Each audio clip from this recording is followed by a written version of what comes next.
ఈ కప్ప పైకి ఎక్కుతుందట.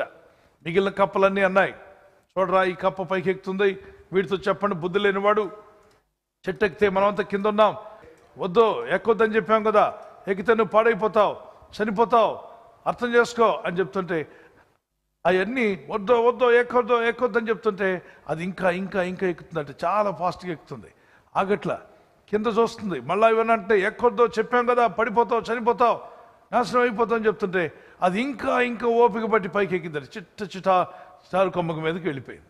అక్కడ ఉన్న రైతు గమనించానంట, ఏ కప్ప కింద కప్పలన్నీ వద్దు వద్దు అంటే ఎందుకే ఎక్కుతున్నావు పైకి అంటే, ఓహో నాకు చెవుడండి సరిగా వినబడదు, అవి వద్దు వద్దంటే ఎక్కువ అన్నట్టు కనబడిందట.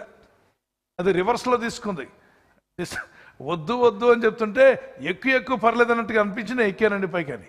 అప్పుడు మిగిలిన కప్పలను అడిగాడు రైతు, ఏమయ్యా మీరంతా ఎందుకు వాటిని వద్దన్నారంటే, సార్ మేము కింద ఉంటాడు పైకి వెళ్ళడం ఏంటి సార్, అందుకని మేము అంతా కలిసి వాడిని వద్దన్నాం. మరి వాడేం చేశాడు అదే మాకు అర్థం కావట్లా, ఇదిగో వీడిని వద్దంటే వీడు ఆగిపోయాడు, వాడిని వద్దంటే వాడు ఆగిపోయాడు, వీడు మాత్రం ఏమీ పట్టించుకోండి పైకి ఎక్కాడు. నీకు తెలియదు వాడు చెవిటి కప్పయ్యా. మీరు అర్థం చేసుకుని కొన్నిసార్లు మనం చెవిటోళ్ళగా ఉండడమే బెటరు.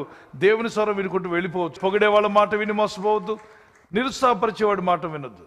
నిరుత్సాహము సాతాన్ దగ్గర నుండి వస్తుంది, పొగడ్తలు సాతాన్ దగ్గర నుండి వస్తుంది. ఆయన వాక్యాన్ని వినండి, ఆస్వాదించబడతారు. ఆయన స్వరానికి లోబడిని దీవించబడతారు. మనుషులు పొగడ్తలు మనం పడగొడతాయి, మనుషులు నిరుత్సాహ మాటలు మనల్ని నిరుత్సాహపరుస్తాయి, కానీ దేవుని మాటలు మిమ్మల్ని ఉత్సాహపరుస్తాయి.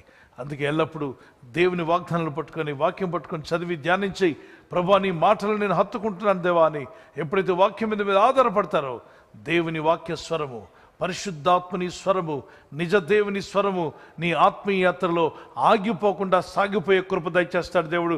ఈ ఛానల్ మీరు సబ్స్క్రైబ్ చేసుకోండి.